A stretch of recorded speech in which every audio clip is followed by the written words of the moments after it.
PPT and PDF because some slides are not supporting here. So in module 5, mainly we are going to look into the transducers, instrumentation amplifier, and PLC, programmable logic controller. Let us see today explore about these transducers. So about transducer, what we mean by this one. So it is an electrical device or a sensing element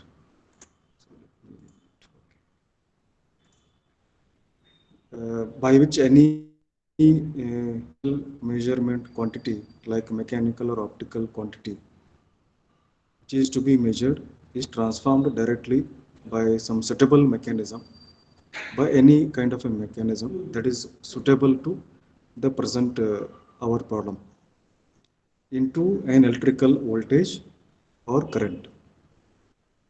Electrical voltage or current that is proportional to the input measurement. So that's how exactly and more correctly we can define about this electrical transducer.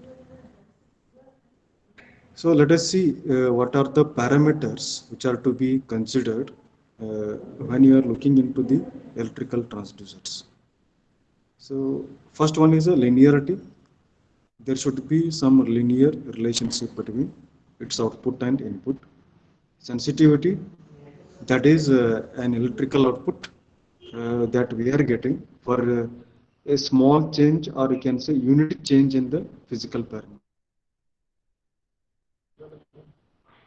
For example, voltage per voltage change, that is a electrical output voltage change for 1 input degree centigrade temperature change. That is a sensitivity. We can call it as a temperature sensitivity. Temperature sensitivity. So third one is a dynamic range that allows or provides a wide range of measurement for any particular device that we are using. So we have to look into a transducer which is supporting a wide range of measuring capacities. Repeatability. So if you use, for example, in order to understand this parameter, suppose if you use the same transducer with a different inputs, okay, with the different inputs, you will be getting the predicted output many times. That is called repeatability. So that's why it is written predictable input output relation for longer period of time. So fifth one is a physical size. We look into here its minimum weight or volume. Weight means it should have a less weight, or we can call it as a compact. Value means it should not occupy more space on the circuit board, so that its presence should not disturb the existing conditions, the important conditions on the PCB or the entire circuitry. So these are some parameters we'll keep in mind as far as electrical transducer is concerned. So next one, the advantages. Mainly it is concerned with amplification and attenuation, which can be easily performed with help of a transducer. Mass inertia effect are minimized. Mass inertia means what? Because of the presence of transducer as a part of the circuitry, it should not affect much the behavior of other elements in the part of the circuitry or circuitry behavior itself. And the second aspect we can think from another point of view, like mass inertia means uh,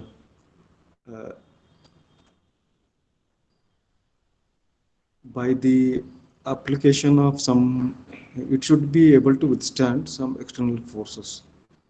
Mass inertia means it should not causes any kind of disturbances in the form of a force, you can say, or vibrations while doing the measurements. When you are going to handle, for example, Suppose if we handle, normally transducer means a sensor, it is like a sensor kind of a device. So when you handle it manually, with the hands, so hands means if it is a vibrating thing, so it should be stabilized one, should not be attracted by the thing that it is handling there. That it will not come as an accompany with your measurement. Friction effects are minimized, so friction should be minimized there. Indication of output with remote or without remote recording is possible with help of this electrical transducer. Output can be, we can modify it in any way, in any form with the help of a transducer, because transducer means it is going to transfer your input physical quantity what you are measuring in any form. Suppose once if we get it in the form of voltage or current, we are able to now transform it in our desired form so that we can reutilize it for any different uh, purposes. So other thing, signal can be conditioned. We can condition the signal, like signal conditioning means doing sampling or quantization, or if you want, you can do some pre-processing things there, which are all coming under signal conditioning. Electrical or electronic system is controllable very easily with the help of a small power level by utilizing or adopting such kind of transducers. And such an electrical output can be easily used, or if you want, you can transmit it or can be processed for further measurement. These are all some listed advantages for your electrical transducers. So electrical transducers are broadly classified into active and passive.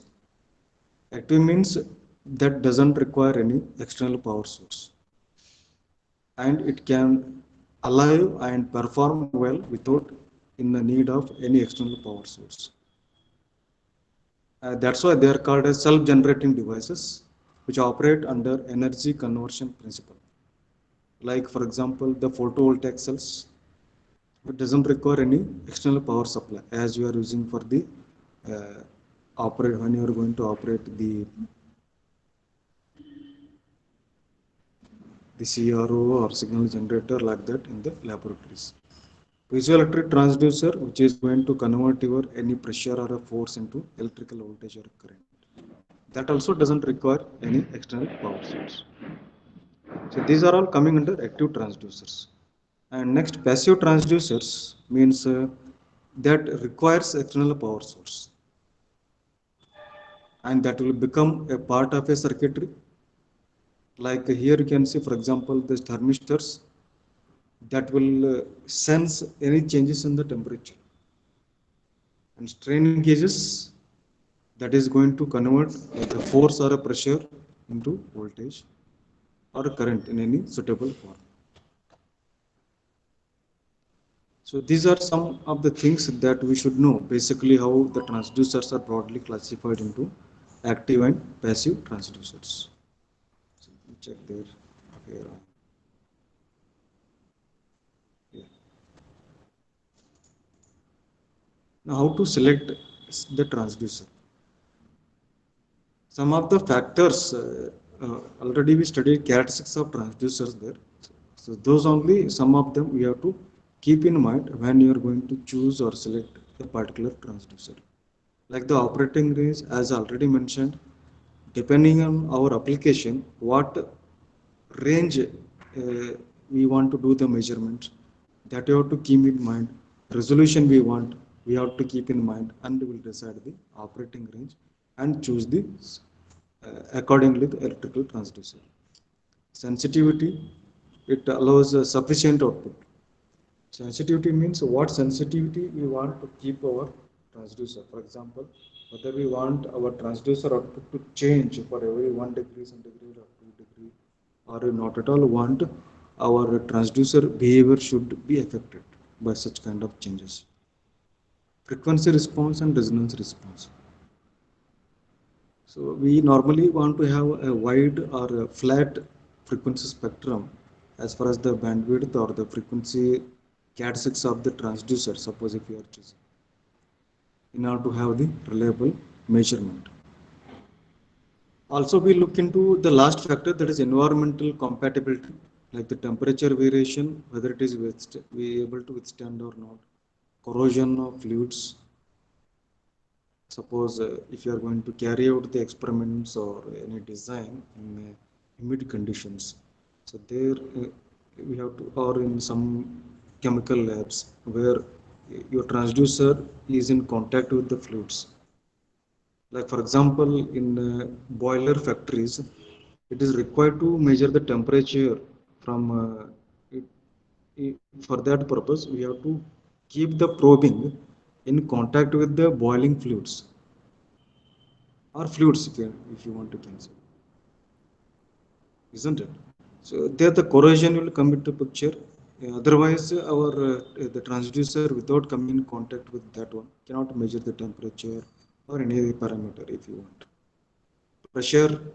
So whether what pressure our transducer is able to withstand shocks, and what size and compacting conditions like mounting restrictions, because the size is very important, that is going to decide. So where you are going to locate it in the part of the whole PCB or circuit board. So next one is a minimum sensitivity, that is actually we are keeping in mind to expected stimulus other than the measurement. Accuracy, like repeatability and calibration errors, which are to be considered.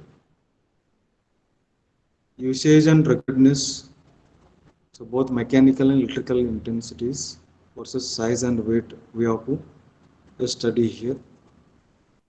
And electrical parameters like the length and type of cable that is required, signal to noise ratio, that is very important factors, guys, when working with the amplifiers or frequency response limitations. These are 8 important parameters we'll keep in mind when we are going to select the transducer. So next one, if you look into this slide, it is some bit animation. Let us see here. So here, next one we'll continue with the resistive transducer. In that, there are many different types are there. In that first one, we will continue with the potentiometer. Resistive transducer means what? Uh, the devices which will sense resistance changes due to change in some physical phenomena. For example, the change in length of the conductor. Suppose the length of the conductor is 5 centimeter. No? Suppose it is decreased by decreased by 1 millimeter or increased by 1 millimeter. That results into some displacement. We need some transducer that will convert that change of such kind of change in the length of conductor into displacement. Change in the strain, that will lead to the measurement of displacement or force or pressure. Change in the resistivity, that results into the measurement of temperature, that we know it already.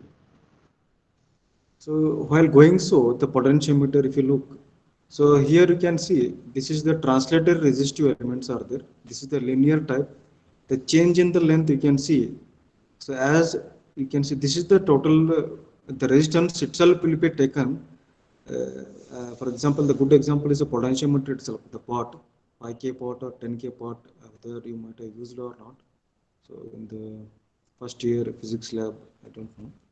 So it is like a circular structure is there. So if you go on varying the length, the resistance also going to vary, because based on the principle that R equal to rho L by A, R directly proportional to the length.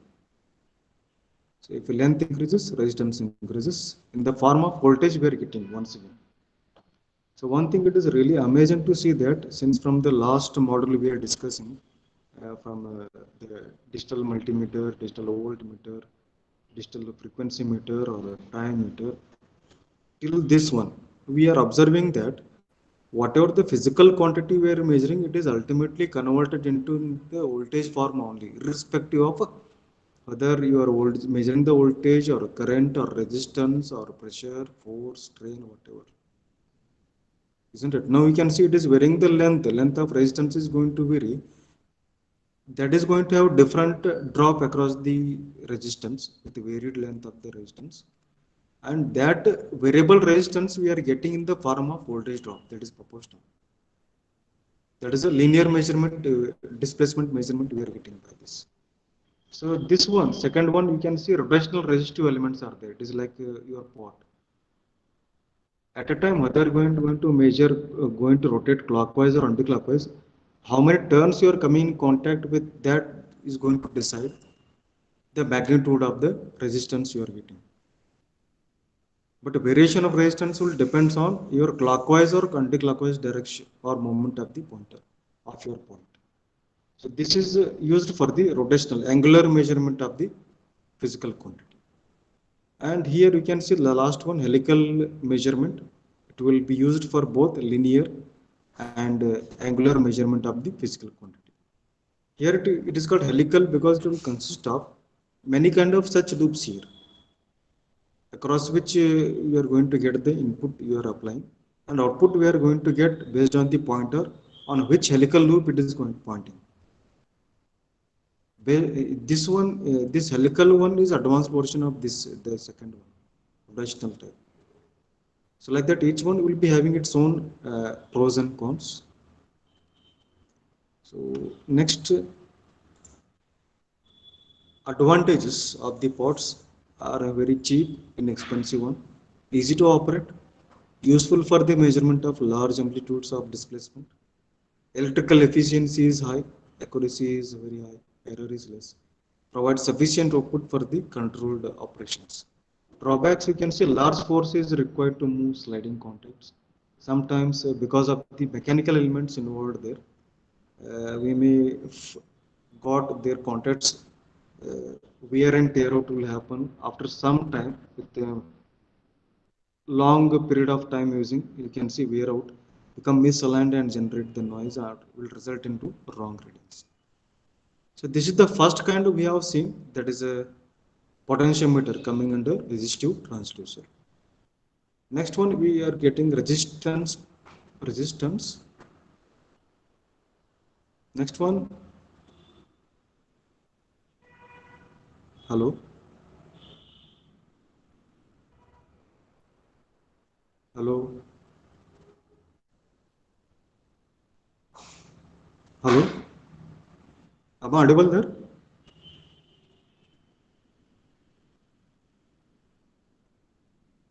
Yes, sir.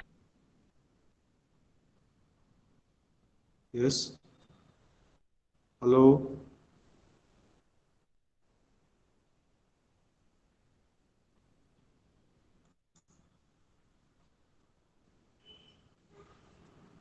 Am I audible? Yes, Yes, sir. sir.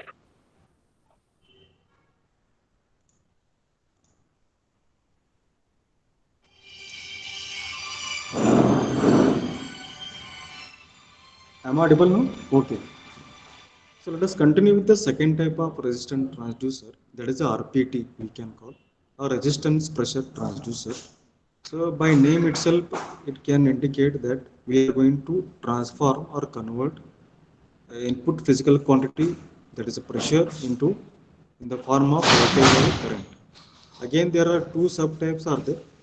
Electromechanical resistant transducer, in which a change in pressure, stress, even position also. Yes. Screen is not visible, sir. What? Pardon? Slide. Okay, okay. Let me do it.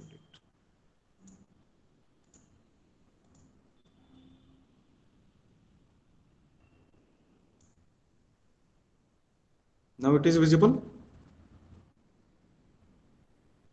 Yes, sir. Yes, sir. Okay, let me continue. So again, there are two subtypes are there under RPT. One which is concerned with the measurement of, you can see pressure, position, displacement, even position also coming there.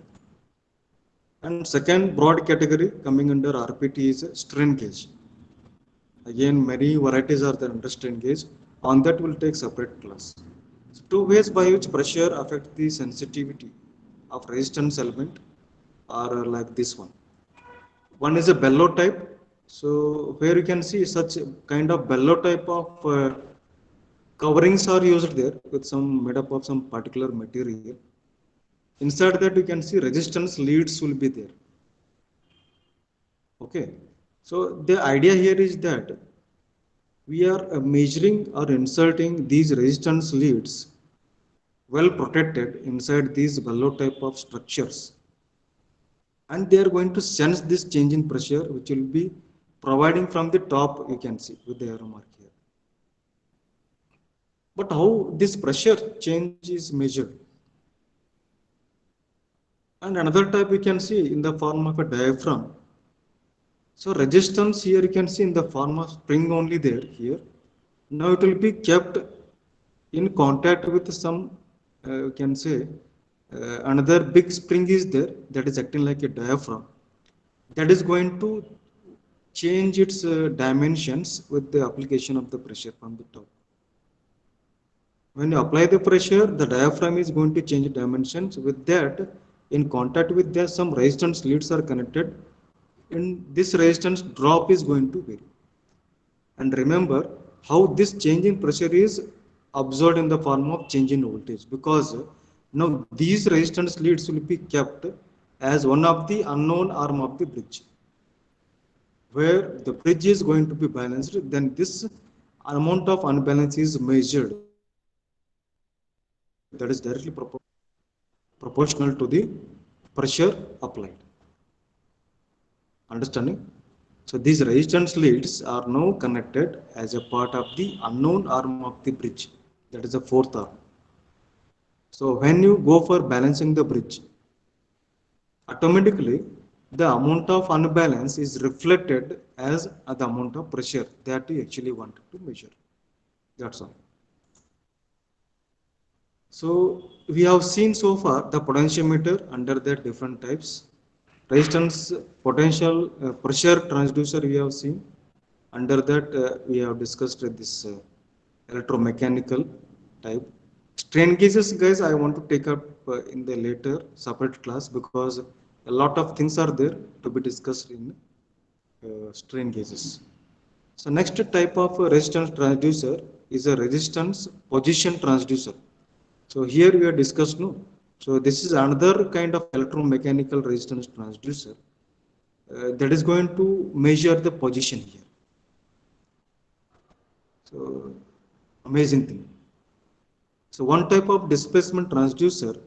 So here, if you look at this figure here, we have a shaft here in the form of a wiper coming in contact with the turns of this some electromagnetic thing here. And above that, we got one conducting strip coming with the lead W. And its equivalent circuit is written here. So now idea here is that I have to find the position of the wiper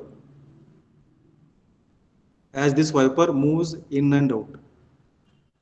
I have to find out the position of the wiper.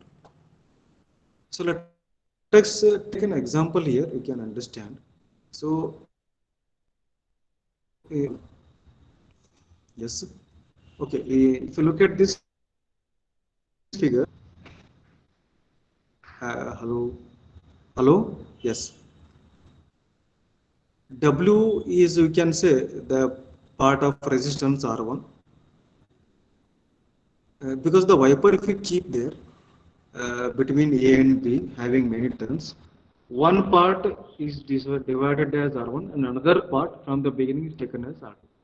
Let us assume that my wiper is going to move from bottom to the top. Okay, from bottom to the top. Bottom to the top. So if you apply here voltage divider rule here, so we have to find out the V naught here. Suppose my wiper is moved from bottom to by some distance here. Let us assume that it is occupying R2 resistance. What is R1? I don't know. So V naught equal to Vt divided by R1 plus R2. That is the. How I will find out the V naught? V naught is nothing but voltage across R2. That is nothing but V naught equal to current flowing through this R2 that is VT divided by R1 plus R2 into across the resistor, that is R2. That's why V naught equal to VT you take on that side into R2 by R1 plus R2. Because of R2 by R1 plus R2, this equation refers to the voltage divider formula. That's all. Now let us take an example here. We can easily understand this one. Let us assume that my wiper, as it has been mentioned, VT is given 5 volt and pot is used 5 kilo ohm. Wiper assume that it has moved 0.9 inch from B. Let us assume that it has moved 0.9 inch from the bottom. First I have to calculate what is R2. 0.9 inch and total he has given it is 3 inch. Stroke 3 inch it is given in the problem. Out of 3 inch, what is my total voltage? 0.9 inch corresponds to. ಈ 3 ಇಂಚಿಗೆ ನಿಮ್ದು 5 kilo ohm. So 0.9 ಇಂಚಿಗೆ ಎಷ್ಟು ಬರ್ತೈತಿ? We'll get it as 1.5 kilo. This is how we'll get R2. Very simple. ಯಾಕಂದ್ರೆ ಇಲ್ಲಿ 3 inch ಅದು stroke ಅದಂತ ಕೊಟ್ಟಾನ. Total 5k pot ಅಂತ ಕೊಟ್ಟಾನ.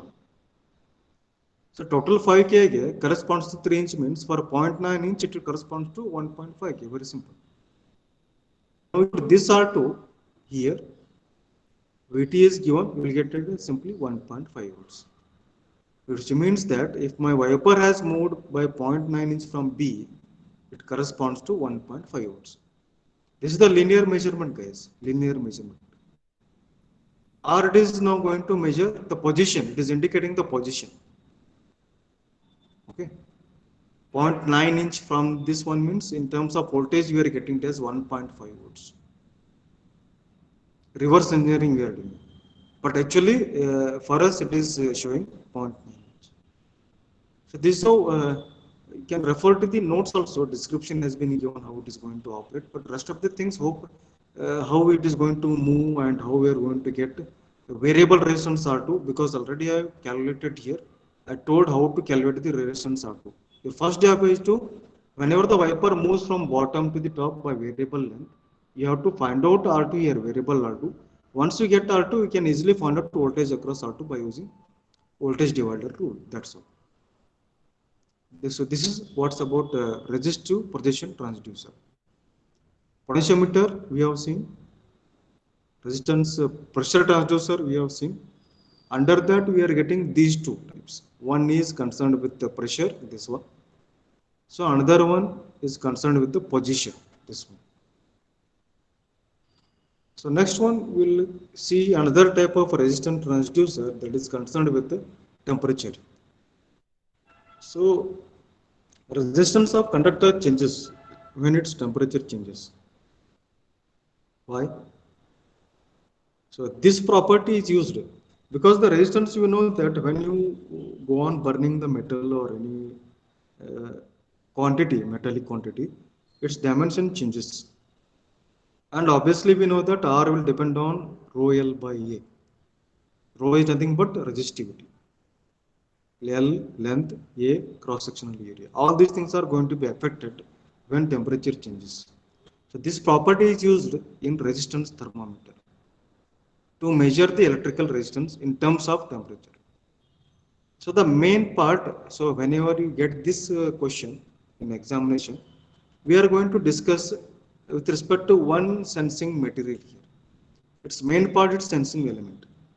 And the characteristics of such sensing element decides sensitivity and operating temperature range of the instrument.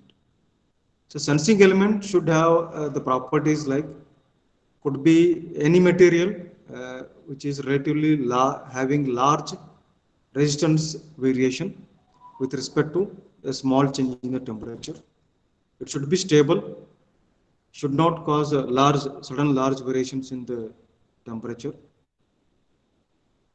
Temperature coefficient of resistance undergo a permanent change, so that should not occur. There should be a linear change in resistance with a change in temperature. So linearity should be there. So for example, normally the most commonly used material for the resistance thermometer is platinum, nickel and copper. So resistivity of platinum increases less rapidly very slowly it increases, very slowly it responds to the temperature. Hence, it is commonly used material for most of the thermometers. So, temperature ranges for the platinum is going to be 260 to 1100 degrees centigrade. So, here is the typical diagram for the industrially used platinum resistance thermometer. So, you have to explain about this one, you have to practice this diagram here. It is having a sensing element at the end, followed with a lead support and covered by the sheet here with a mounting thread here.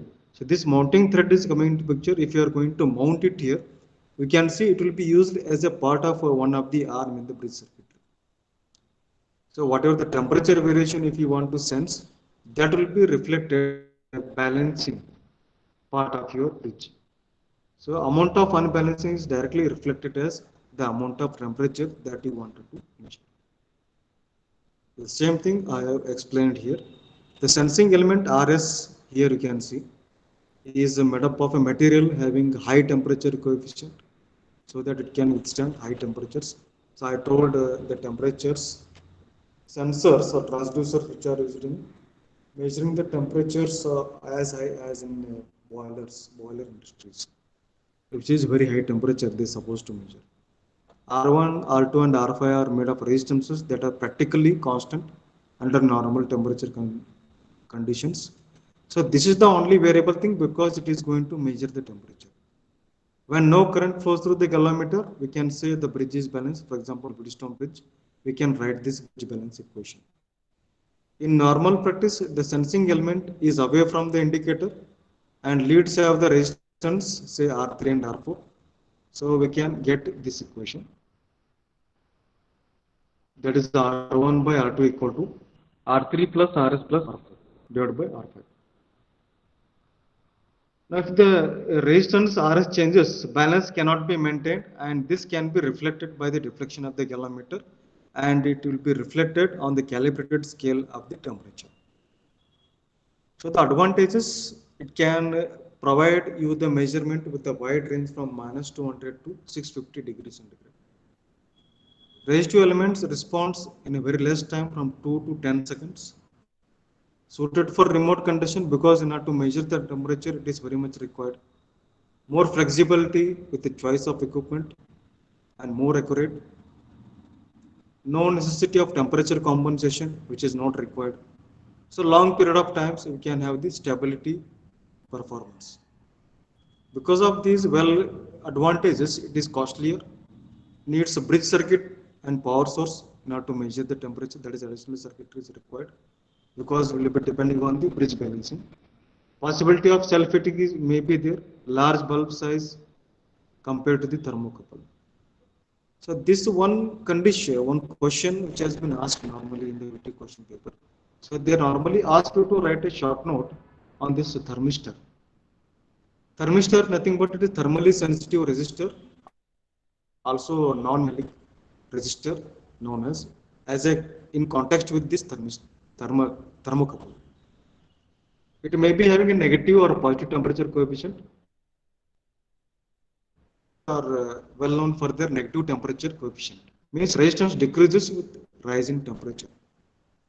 You can see here, as you go on increasing the temperature as shown in the figure, log of resistance or resistance measuring capabilities goes on decreasing. So that's why it is described by this graph as a negative, having negative temperature coefficient. For example, resistance of thermistors at room temperature may decrease by 5% for every 1 degree centigrade rise. This high sensitivity up to temperature changes makes the thermistor useful for precision temperature measurement, control and compensation. So such kind of thermistors which are sensitive to the low temperatures can be used as a probes for measuring temperature of liquids like the beds in the diameter ranging from 0.15 mm to 0.2 mm, sealed with a glass or glass probes having 2.5 mm diameter with a length 6 mm like that. So there are different versions of variations of thermistors are there, like a disc type which comes in dimensions of 10 mm diameter, sub supporting or mounted. We can easily mount it on a small plate having 1 mega ohm to 1 ohm resistance range. Mainly used for temperature control, this type thermistor. Next one is a washer type thermistor. Here you can see similar to the disc type only, but having a hole at the center for mounting on the board. You can easily insert there with the hole there using washer type thermistor. Third one is a rod type. You can see here comes in dimension. It is cylindrical in shape, 1.25 by 2.75 by 4.25 mm dimensions with the leads at the ends. Resistance it is supporting from 1 to 50K, which produces high resistance with high power handling capability. So such kinds of thermistors are chemically stable, can be used in nuclear environments also. So hence these are used in limiting and regulation circuits as time delays for integration of power supplies and maintenance. So because of these important conditions for CAT 6, so their small size and low cost, fast response, the narrow temperature range, good sensitivity, and contact and lead resistance problems are not there because of their large RTH, Thevenin's equivalent resistance. Disadvantage is non-linearity in the resistance as the temperature suddenly varies. Unsuitable for wide temperature ranges. Wide temperature ranges they are not suitable. As I already mentioned, they are suitable for the small temperature measurements. Very low excitation current to avoid self-heating. So they can be easily heated up and burned if you increase the temperature beyond comfortably handling temperature ranges. Need for shielded power lines due to high resistance. So this is one typical example. Uh, the graphs has been given with the circuitry. The thermistor is a 4K type, this one. Meter is 50 milliampere, that is A it is given. With the resistance 3 ohm, RC is set to 17 ohm, here it is given. Supply VT it is given 15 volt. What will be the meter reading? So this meter reading at 25 degrees C and at 150 degree Fahrenheit. The graph is given here, we have to utilize this in order to get the resistance RT.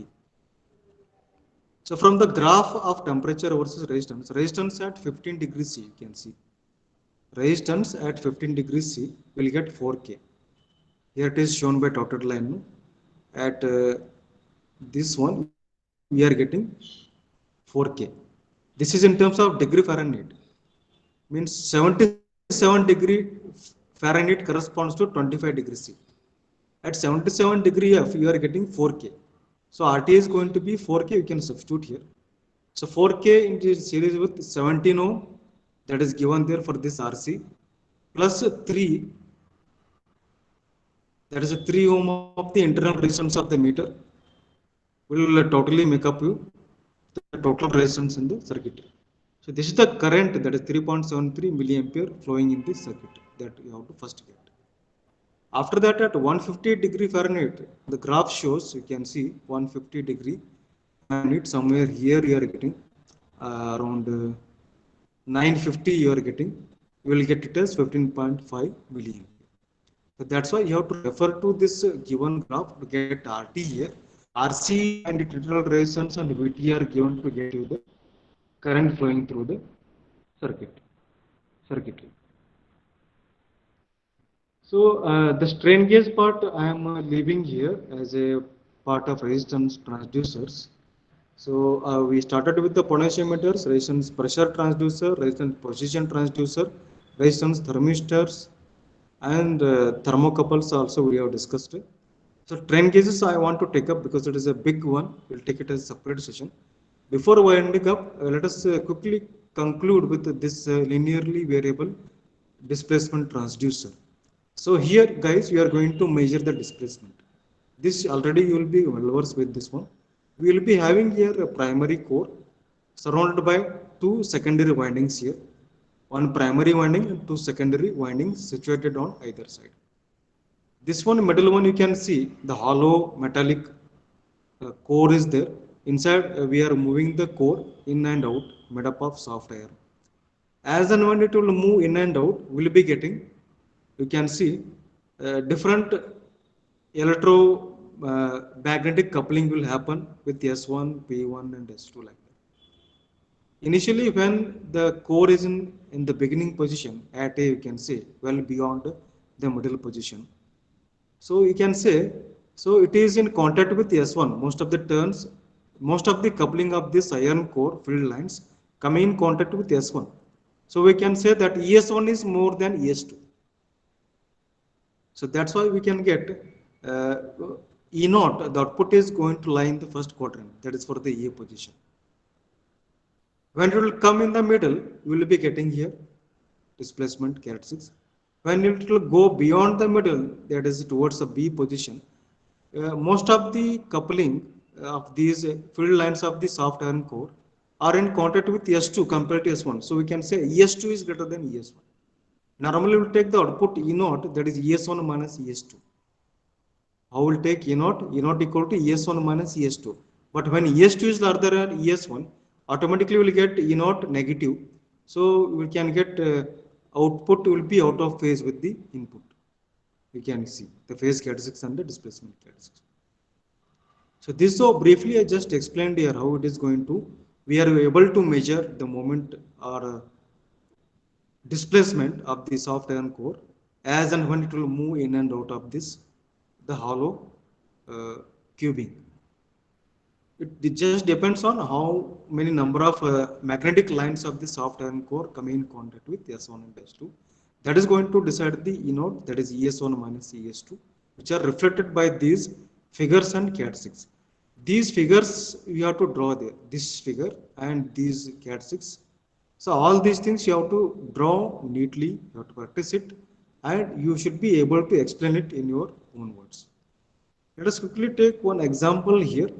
An AC LVDT has the following data with input 6.3 volt, output 5.2 with range plus or minus 0.5 inch. The moment of that soft iron core in and out. 0.5 inch inside, 0.5 inch outside like that he is telling. Beyond center and before center displacement. Determine, calculate the output voltage versus core position for a core moment from 0.45 to minus 0.3. As 0.5 inch core displacement produces 5.2, he has given. ಇಲ್ಲಿ problem ಕೊಟ್ಟಾನ 0.5 ಇಂಚಿಗೆ 5.2 volt.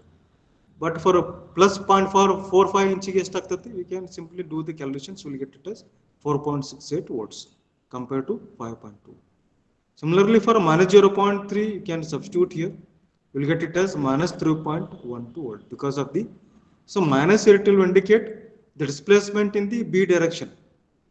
It means soft iron core is moving beyond B, central core. That's all.